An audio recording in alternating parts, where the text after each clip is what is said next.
Tutorials by Andrew Buckle. In this tutorial I'm just going to show you how you can use the polar grid tool to create some interesting ring designs which can be used multiple times to create some even more interesting ring designs. Now, first thing to do, just go over to the polar grid tool, which you can find over here.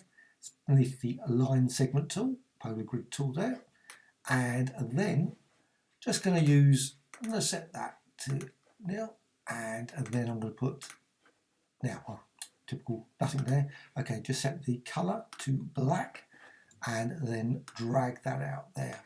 Now, the settings for the polar grid are actually 5 there, concentric dividers, so 5 there, and radial dividers 0.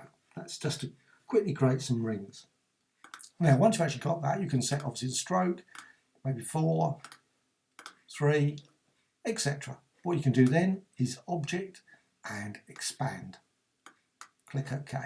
Now, that can be duplicated. Of course, you could create another polar grid, maybe with 7, 8, 9 rings, whatever. And you can also modify the actual rings. Now, it's probably best to quickly do that. If you want to do that, I'm just going to undo the expand and just set it here. So I'll just quickly show you.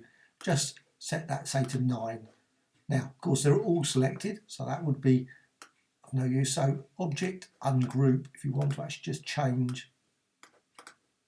There, just want to change that one. So I'm going to go for, say, 16 and maybe make that one 4 and 3 and so on and so on. So you can create a bit more interesting sort of circular designs like that. Now, once you've actually got that, what you want to do then is let's expand. So object, expand, click OK. Now, so you could actually create multiple different designs of these using the polar grid, but I'm just going to go with the same design. So the next thing to do is hold the Alt or Option key, depending on your machine, and just duplicate that. So just align that there and align that there. And you can of course move it around anywhere, and you can also of course resize. You don't have to keep it always the same size. You can actually resize that and just make certain you've just got the lines. Yep, that looks quite nice. All the lines there. Okay. Of course, you could create maybe 5, 10, have more and more, depending what you want to achieve. Now, you can then do is shape. I want to blend them all via the Pathfinder, so they're all now combined. But I'm just going to go over here to create a rectangle, and I'm just going to select a certain area of the design. And now I'm going to select both of those, and I'm going to use the crop.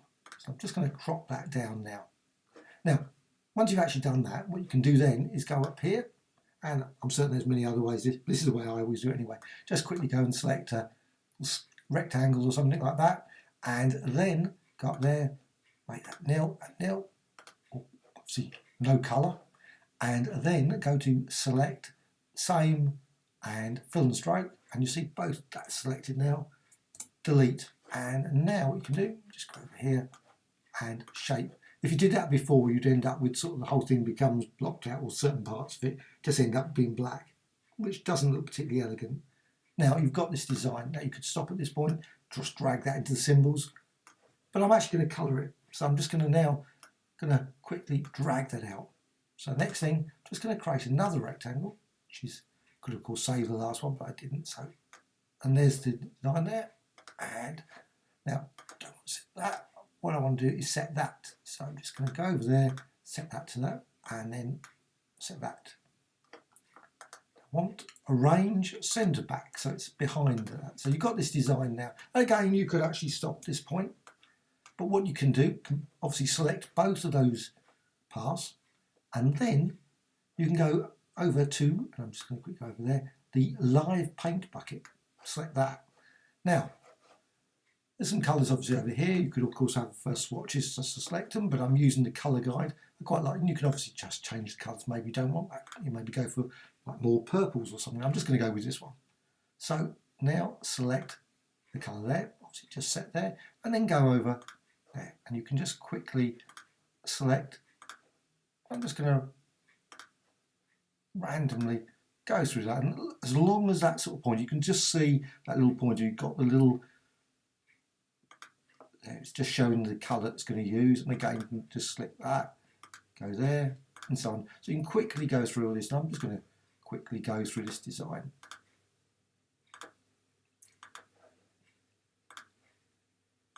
And again, maybe select that one over there. Double click it, otherwise it just won't select. So just there. Right. Okay, I'm just going to finish at this point. You can see the general idea. You can go through the whole sort of all the design, and that's it. And at this point, I'm just going to quickly expand it, and that's it. So you've actually got this sort of very nice, colourful sort of ring circular design that's got multiple colours. And like I say, you could continue maybe having 30, 40 colours added into that. Depends obviously the actual rings that you've had. Maybe you've gone for like 20 rings or whatever, and you've got a very complex design, and then use that. But so you've got that, and then what you can do, you can then, and I'm just going to copy it. I'm just going to say Control C, and I've copied it into the clipboard, pasteboard, and now I'm just going to quickly copy it over into the symbols, save it there. So it's just saved, and I've got a few over there as well, but I'm just going to remove that. I don't want that. Now, what I'm going to do then is just quickly go to maybe the ellipse, and just select that, and then select, and at this point, just go for